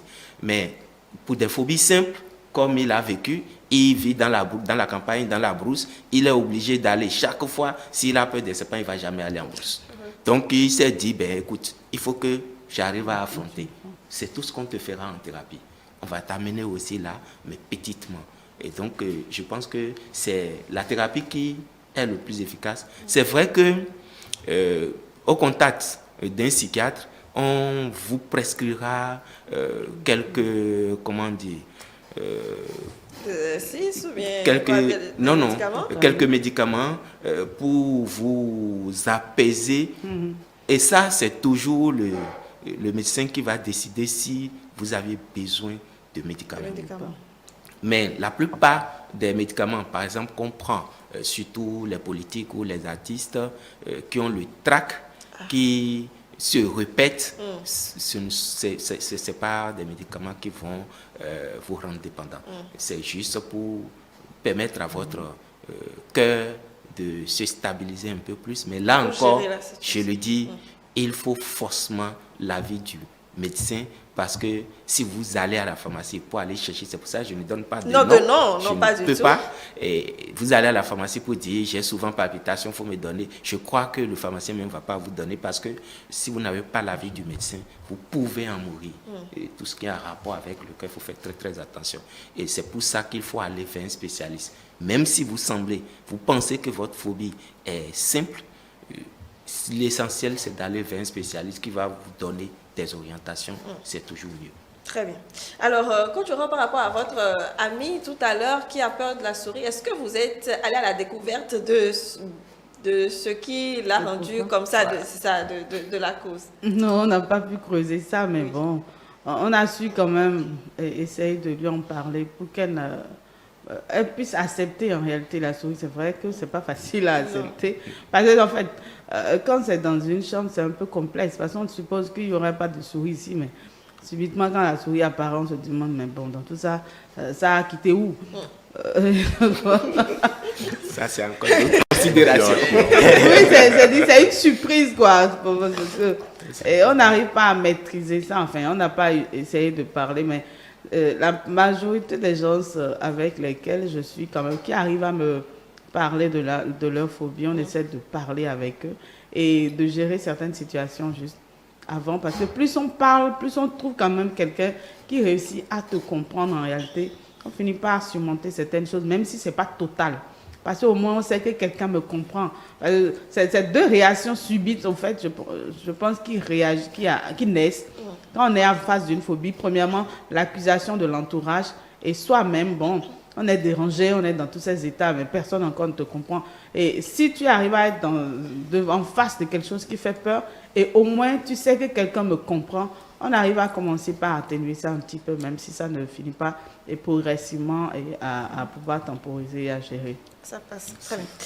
Oui. Attention dans l'accompagnement, je vais dire, social des phobies, ce qu'on fait souvent, qu'on pense être la solution, c'est qu'on amène la personne, en la rassurant, à élaborer un mécanisme de défense, le refoulement. C'est pas bon. Parce que le retour du refoulé est encore plus dangereux. Donc, souvent, vous lui donnez sur le champ, c'est vrai, on va calmer la personne, mais il faudrait nécessairement qu'elle se fasse accompagner. Quand vous voyez que sa réaction est très irrationnelle, il faut l'amener à consulter et à se faire accompagner. Mais si vous la rassurez, parce que il y a des gens qui naturellement sont psychologues. Oui, mais il suffit juste d'échanger, de parler, et que vous lui donnez les outils pour dire, ben quand même, écoute, il faut, et qu'il s'installe dans ça. il a refoulé en fait, qui est aussi un mécanisme de défense, qui va lui permettre, pendant un temps, de réagir positivement pour le regard des gens. Mais quand le regard des gens va plus convenir à cette personne et que le refoulé va trouver que bon, je n'ai plus ma place là, il va vouloir ressortir, il va ressortir sous d'autres formes et avec beaucoup de colère. Bon, je parle vraiment en image pour dire le retour du refoulé n'est pas bon. Donc, autant que faire se peut, il faut éviter de refouler les choses. Il faut les affronter. Très bien. Oui, ce qui amène une question que j'aimerais bien qu'il nous éclaircisse sur le fait que... Un instant, il est 8h30 dans quelques minutes. Je vais prendre votre question tout à l'heure. Je vais permettre à Valence Bodogbe de nous dire peut-être il a aussi une phobie, c'est vrai, mais il a appris beaucoup de choses par rapport au traitement et autres. Même si vous avez adopté, c'est ça, une technique, une stratégie d'évitement. Qu'est-ce que vous avez envie de dire aux amis téléspectateurs pour finir, pour quitter le plateau, pour qu'ils puissent recevoir Nafissatou? Bon, si majoritairement nous avons une phobie, quelle que soit la phobie que nous avons, d'accord, la meilleure des choses, c'est de se rapprocher d'un spécialiste, un psychologue, afin que nous puissions déjà essayer de traiter nos phobies. D'accord? Ce n'est pas facile, c'est vrai, ce n'est pas facile, mais faudra-t-il qu'on le fasse. Mais sinon, moi personnellement, tout à l'heure, si vous avez suivi ce que le psychologue a dit, il a dit la plupart du temps, on met l'intéressé devant l'acte. D'accord? Maintenant, j'aimerais demander en 2 secondes, comment est-ce que mettre, d'accord, une personne qui a la thanatophobie, la peur de la mort, devant l'acte accompli? Vous allez essayer de le tuer, vous allez voir ça après le plateau. C'est un peu ça en fait. Il y a des phobies qui ne peuvent pas se soigner. Bon, selon moi, il y a des phobies qui ne peuvent pas se soigner. Voilà. Il y a des phobies qui ne peuvent pas se soigner. Elles se soignent. On ne va pas vous tuer, mais on va vous amener devant la mort. D'accord, il n'y a pas de souci.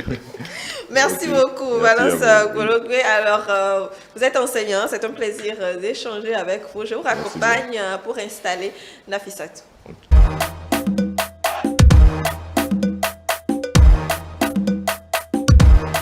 Voilà, installé et à présent, Nafissatou, bonjour. Bonjour Brunel, amis téléspectateurs, bonjour. Vous allez bien? Ça va très bien. Quelle est votre phobie, vous? Vous tenez à le savoir. Oui, dites-nous. C'est me réveiller un jour et ne pas voir ceux que j'aime, notamment mes parents et tout. Voilà. Bon, vous allez quand même les quitter un jour. Hein? Ça, c'est sûr. Ça, c'est sûr, c'est clair. Très bien, on démarre avec le message. Nous allons commencer par le message de Francis. J'ai peur de moi-même, de ce que je pourrais faire et surtout, j'ai peur de commettre l'irréparable.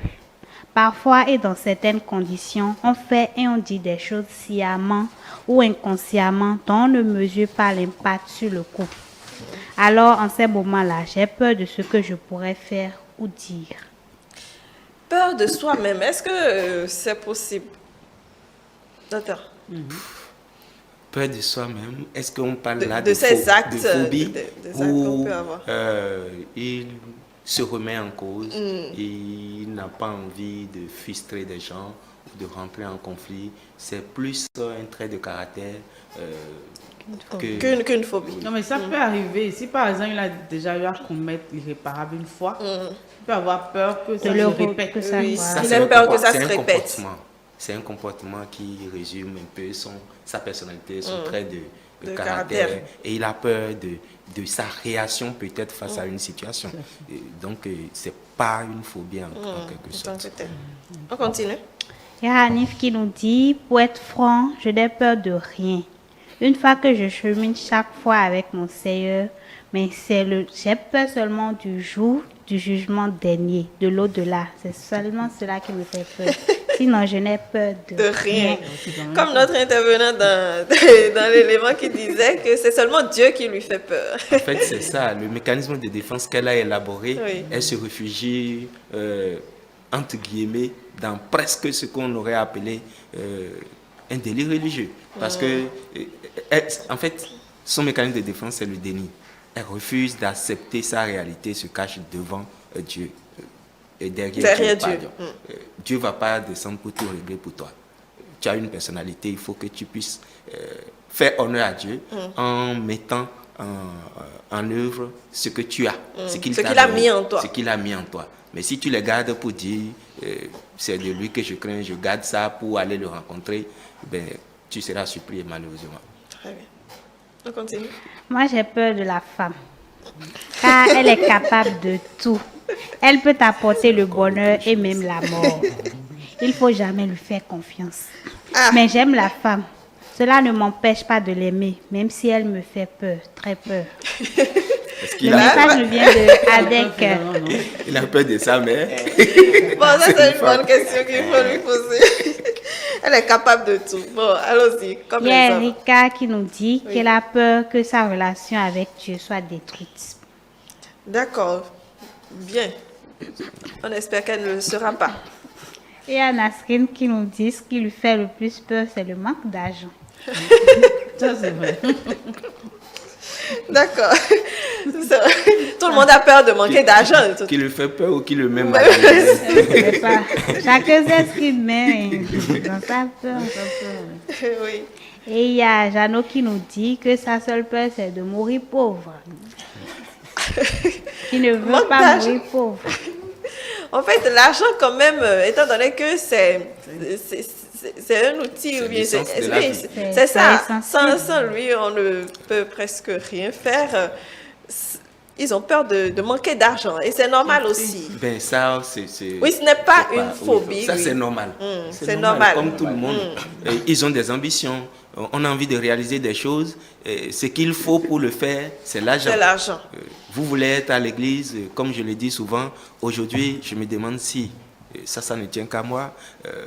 Est-ce qu'il y a encore Dieu dans les églises ou c'est l'argent?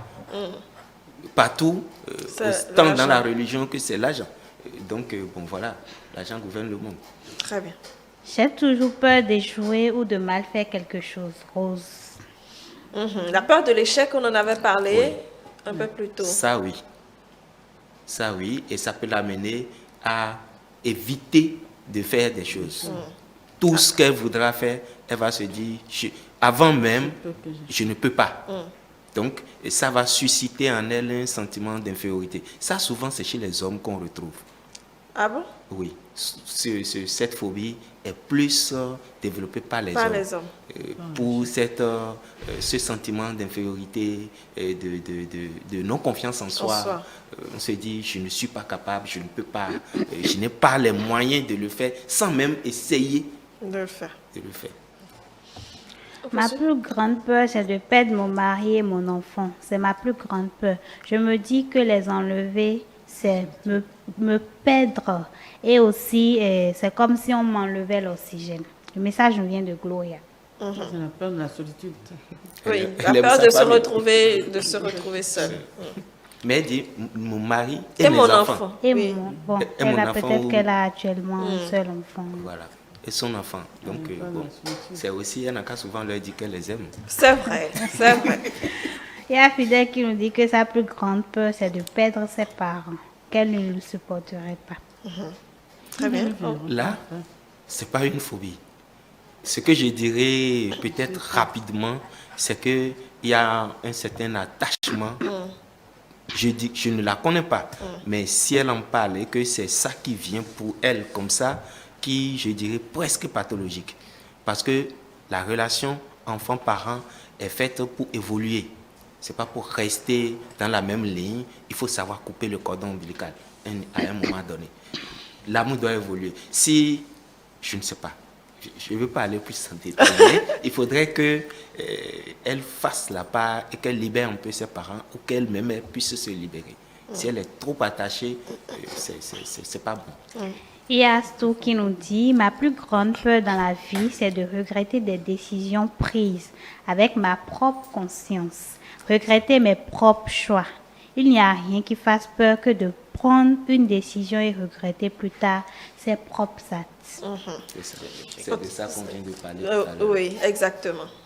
Un autre message? Je crois que j'ai plus peur de perdre que de gagner. Perdre tout. Argent, confiance, perdre une personne que j'aime. L'idée seule suffit à me faire peur et je préfère ne pas envisager la perspective où elle se réalise. Le message nous vient de Thémos. Eh bien, oui. Tôt ou tard. Oui, tôt ou tard. Tôt ou tard, forcément quelque chose. Oui, c'est vrai. Il faut pouvoir penser, Ouais. accepter, à laisser passer les choses.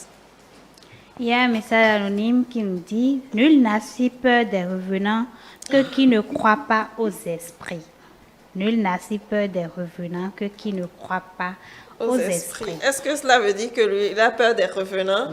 Bon, c'est anonyme. Ça doit être comme ça. Ça doit être ça, oui. Il y a Donatien Bodopé qui nous écrit depuis Libreville. Mes phobies, c'est surtout la mort et l'échec devant une situation. La mort et l'échec devant une situation. Très bien. C'est toujours la phobie Oui, de l'échec. donc, oui. Parce que pour lui, la mort, c'est l'échec final. Mais bon, c'est vrai que c'est un peu ça. Ces personnes, autant que vous le dites, ont besoin de vraiment être accompagnées. Parce que là, ça traduit un gros handicap dans le fonctionnement quotidien. Parce que la phobie est très psychologique. Et tout ce qui est psychologique, et quand ça devient pathologique, ça vous handicape. C'est pas bon. Il y a Guadobe Beautiful qui nous dit qu'elle a peur des serpents. Valence depuis le Gabon. Alors moi, j'ai la même phobie que mon petit frère. J'ai vraiment peur de la mort, mais je suis consciente qu'un jour je partirai. Bonne journée à vous. Elle a peur de la mort. Oui, merci donc à tous ces messages. Il en reste encore? Non. C'est bon? Très bien. Beaucoup de messages ce matin. En tout cas, beaucoup de personnes en tout cas, nous avons peur, c'est vrai, de plusieurs situations, mais certaines ne sont pas des phobies. Il faut déjà déceler cela. Et si vous souffrez d'une phobie, tout simplement, et que vous voulez la dépasser, il faut se faire traiter par un spécialiste qui puisse vous accompagner. Et Nafissat, la pensée de ce matin nous dit quoi? La pensée de ce matin nous vient de Brigitte Aubert. Est-ce que l'espace humain aurait survécu si elle n'avait pas connu la peur et donc la prudence et donc la ruse? Est-ce que l'espace humain aurait survécu si elle n'avait pas connu la peur et donc la prudence et donc la ruse? Une belle question à laquelle il faut qu'on réponde, en tout cas, que chacun donne sa réponse. Félicien? Je dirais que c'est une pensée qui dit l'instinct humain. Forcément, cette peur nous amène parfois aussi à prendre certaines précautions pour faire certaines choses. C'est normal, tous, d'avoir peur de quelque chose, d'avoir peur de situation, mais que ça ne soit pas exagéré, qui va entrer dans la phobie. C'est ça qui fait l'instinct de l'être humain. Coach Aurore? Oui, l'espace humain, c'est la peur de la peur. C'est-à-dire la peur nécessairement fait la phobie, je sais pas. C'est une chose qui fait partie de nous finalement. Ça fait partie de l'être que nous sommes. Et nous devons nous habituer ou nous attendre toujours à cela. Parce qu'au-delà des phobies, ça nous amène à nous connaître nous-mêmes et à avancer aussi dans la vie, à faire des réalisations, à faire d'autres choses. Parce que lorsqu'on est confronté assez souvent à quelque chose et qu'on arrive à surmonter ça, on se rend compte qu'en réalité, que Dieu nous a dotés d'une nature qui peut gérer certaines choses dont nous avions très peur au départ. Parce qu'on arrive quand même à surmonter ça. C'est comme des femmes qui ont tellement peur de l'accouchement, par exemple. Je dis, mais qui quand même arrivent à accoucher, malgré tout ce qu'on raconte sur l'accouchement, malgré les douleurs, malgré tout ce qui peut arriver. J'avais tellement peur de ça au départ, mais finalement j'ai 4 enfants et puis je suis toujours là. Donc, c'est-à-dire, on finit par affronter notre espèce est dotée de beaucoup de capacités pour surmonter tout ce qui peut nous arriver par surprise en réalité. Et tout doucement, on finit par réaliser ça et à réaliser de grandes choses. Et si on demande à ceux-là qui ont réalisé des grandes choses sur la terre, chacun a toujours peur de quelque chose, mais quand même a réussi sa vie. Donc nous devons aller au-delà de ces peurs, de ces phobies et comprendre que nous pouvons y arriver et certainement nous y arriverons, rien ne nous arrêtera. Bien entendu. Docteur Alihoun. En fait, c'est ça la raison. La pensée est très exacte. La peur est une émotion très utile pour la réalisation de soi. C'est ça. Parce qu'elle nous permet d'agir et de réagir. Je pense que c'est tout simplement ça que la pensée vient confirmer. Oui, on doit avoir peur. On ne peut pas s'empêcher d'avoir peur. Mais il faut savoir que quand la peur est là, c'est d'abord pour être utile. Maintenant, quand elle se prolonge, qu'elle devient pathologie, il faut s'accompagner. Ça ne veut pas dire que vous n'allez plus jamais avoir peur. Traiter votre phobie ne veut pas dire que vous n'allez plus jamais avoir peur. Oui. Vous aurez peur peut-être d'autres situations encore que il y a des gens qui ont peur de tout. Oui, on peut avoir plusieurs phobies. La pantophobie. Non, il a peur de tout. Tout lui fait peur, la pantophobie. Mais ça encore, il faut savoir trouver dans ces peurs la peur qui nous permet de réaliser. Vous avez peur d'aller devant le public, quand vous allez devant le public et que vous arrivez à oublier vos avancées. Vous faites un pas. Donc il faut forcément, sans la peur, on ne peut rien réaliser. Ça, il faut le dire. Si vous n'avez pas peur devant le lion, vous ne pouvez pas courir. Il faut avoir peur pour que... Oui, il faut avoir le réflexe. De d'étaler, c'est pas courir. Refuser d'avoir peur, c'est accepter de mourir. Oui. J'accepte, je meurs. Alors, vous avez tout dit sur la pensée. Oui. Brigitte Aubert est née à Cannes le 17 mars 1956. Elle est une autrice française de romans policiers. Grand prix de littérature policière en 1997. Elle est scénariste et auteure de pièces radiophoniques. Très bien. Voilà donc pour le message, la citation de ce matin et une histoire ou humour. On va entamer l'humour. Oui. Salut, je m'appelle Kevin. Et toi? Valentine, enchantée. D'habitude, je suis bonne à gueule. Mais là, je me noie dans tes yeux bleus comme l'océan. T'es au courant que l'océan, c'est ma phobie? Ah, c'est pour ça que je t'appelle Océane. Je m'appelle Valentine Crétin. L'océan est sa phobie et lui veut l'appeler Océane. Mais je pense qu'en technique de drague, c'est quand même la pire. Hein? C'est se mettre les bâtons dans les roues tout seul. Un gars se fait arrêter en voiture par un policier. Policier, bonjour monsieur, contrôle d'alcoolémie. Le gars dit, si j'enlève mes lunettes, ça fera 2 verres au moins. Le policier dit, sortez du véhicule. Oui. Moins d'une semaine après son retour de la maternité, une jeune femme est réveillée par son mari à 3 heures du matin. Chérie, réveille-toi, le petit pleure encore. Épuisée, la maman se lève en soupirant. C'est bon, je vais aller le changer. Ça, c'est une bonne idée. Et ramène-en un qui casse moins les couilles. La femme veut changer ses couches. Et le gars pensait qu'elle allait changer le bébé. Quel parent qu'on a échangé le bébé. Le dernier, un gars raconte à un pote. Je crois que je me suis fait avoir. J'ai acheté un réfrigérateur il y a 15 jours et il ne marche pas. Ah. C'est quoi le problème? Je peux le régler comme je veux, rien ne rafraîchit. Tu l'as payé comment? En 4 mois, sans frais. Ok, ne cherche plus. Quand toi-même tu achètes dans 4 mois sans frais, c'est que tu n'as pas un outil de bonne qualité. Alors, qu'est-ce que vous nous faites découvrir ce matin? Il y a de petites histoires pour raconter comment une personne peut avoir peur et comment une personne peut avoir le courage. Un homme habitait dans un immeuble. Une nuit, quelqu'un frappe à sa porte. Il se lève et va ouvrir. Une femme se tient là et lui demande si elle peut passer la nuit chez lui parce que son conjoint la frappe. Elle la rassure en lui disant qu'elle a appelé sa famille et qu'ils viendront la chercher demain matin à la première heure. Le jeune homme lui donne une couverture et lui propose de passer la nuit sur le sofa. À son réveil, la couverture est pliée sur le divan et la jeune femme est partie. Il se prépare et part travailler. Le soir suivant, on cogne de nouveau à sa porte. La même femme est à sa porte, mais cette fois-ci, elle est marquée de coups au visage. Elle lui demande une seconde fois l'hospitalité.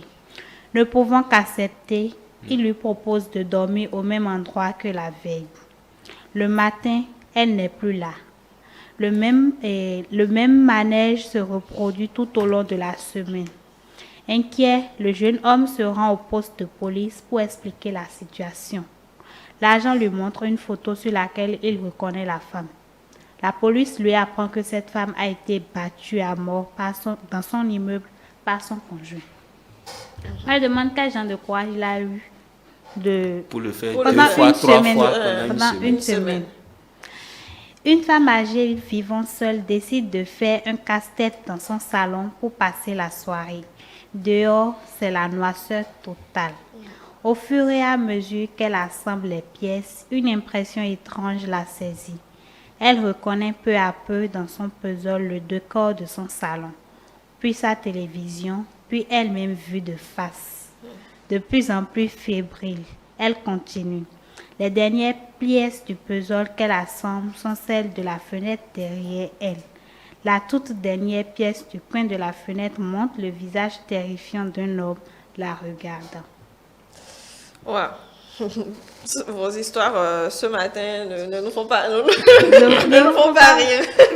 Ça vous fait peur? Oui. Allez, c'est tout pour ce matin? Il y a aussi l'histoire d'une jeune fille. Une jeune fille qui économisait pour l'université commence à surveiller la maison d'un voisin en échange de rémunération. Le voisin, un docteur, lui demande d'arriver à 19h. 1 heure après, elle est arrivée à la maison. Elle reçoit un appel téléphonique. L'homme au bout du fil lui dit que si elle ne sort pas de la maison, il la tuera. Elle raccroche et regarde sur l'afficheur. Mais la personne qui téléphone utilise une ligne privée. 30 minutes plus tard, un autre appel. Si tu ne sors pas bientôt de la maison, je te tuerai. Déclare l'homme à la voix rauque au bout du fil. La jeune fille raccroche et appelle la téléphoniste. Cette dernière suggère de garder l'homme en ligne environ 1 minute pour qu'elle puisse retracer l'appel. L'homme rappelle après 30 minutes et la gardienne parvient à le garder en ligne. Il lui répète de sortir de la maison maintenant ou il la tuera. La téléphoniste rappelle aussitôt pour sommer l'étudiante de sortir de la maison le plus rapidement possible. L'appel provient de la 2e ligne de la maison, celle du 2e étage. L'assassin se trouve dans la maison. Faut détailler, hein. Faut complètement partir loin. Alors, merci Nafissat. Nous allons boucler le plateau dans les prochaines minutes. Néanmoins, je voudrais quand même demander au docteur Ali Konou, est-ce que vous avez eu peut-être en thérapie des personnes qui, pour traiter leur phobie, et juste en anecdote, quelque chose qui vous a le plus marqué? Et non, déjà, parce que la plupart du temps, on pense que c'est pas grave, la phobie, on peut gérer.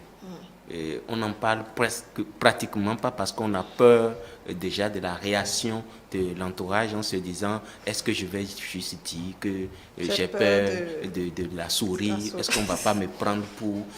ou mieux encore, quand on en parle, c'est pas dans un but thérapeutique, c'est pas pour chercher de l'aide en fait. Peut-être... quand c'est arrivé 1-2 fois, on en parle. Mais en fait, on n'a pas l'attitude que c'est déjà handicapant, c'est un problème et il faut aller chercher une solution. On ne consulte souvent pas pour ça. C'est vraiment une certaine classe d'individus qui, chez les Blancs, c'est encore plus facile, mais chez nous, c'est très difficile. Déjà, même la dépression, on consulte rarement pour. Tant que, entre guillemets, on n'est pas fou, on ne se dit pas qu'il y a problème. Mieux encore, dans notre conception, ça s'améliore, c'est vrai, mais la plupart des gens pensent que aller consulter ainsi, que ce soit psychologue ou psychiatre, c'est déjà, on va me traiter de fou. De fou, oui. Si mon entourage apprend que je vais chez ainsi, ça veut dire qu'il y a quelque chose qui va. On pense que c'est ça. Alors que, en réalité, autant qu'on a des médecins de famille, on devrait avoir pour chaque famille son psychologue ou son psychiatre pour nous accompagner. On n'a pas besoin d'abord d'attendre la maladie avant d'y aller. Très bien. Merci, docteur Ali Konou. Alors, plutôt, j'avais posé la question de savoir ces personnes-là qui rigolent avec leur... Ils ont peur de telle ou telle chose. Je sais bien qu'ils n'aiment pas être enfermés, mais je l'enferme pour m'amuser avec lui le temps d'une soirée. Qu'est-ce que vous en pensez? Déjà, c'est un couteau à double tranchant.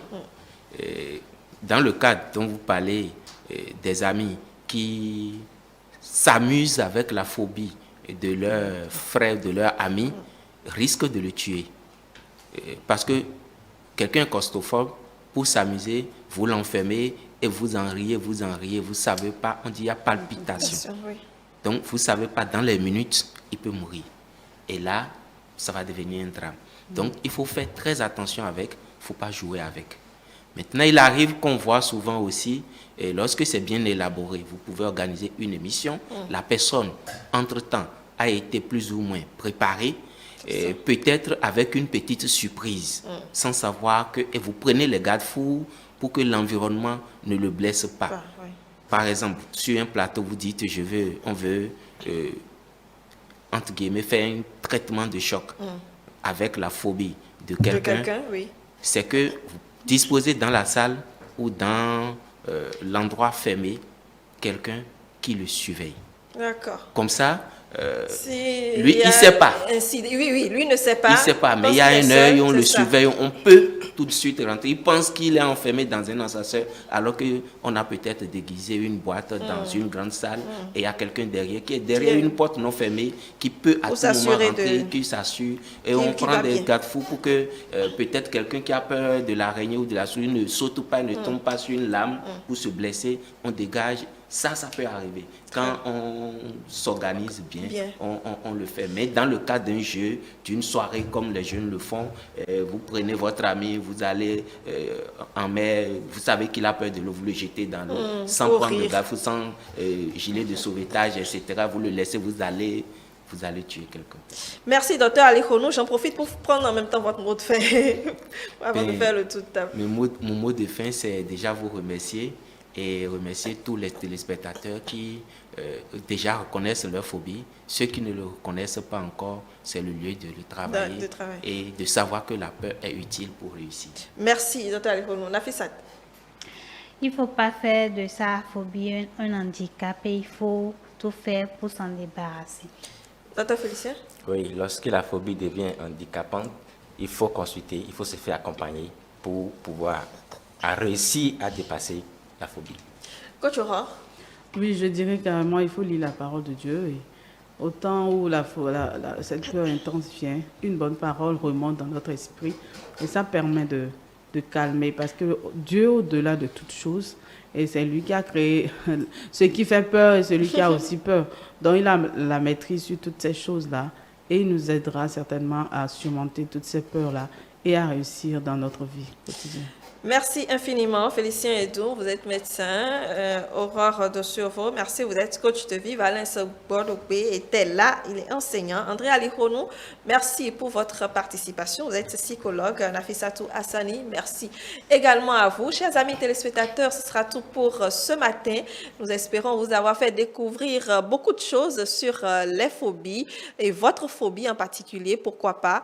Allez tout simplement essayer de la traiter pour pouvoir être le mieux possible en société et vivre votre vie comme il se doit. Et je vous dis de passer une excellente journée.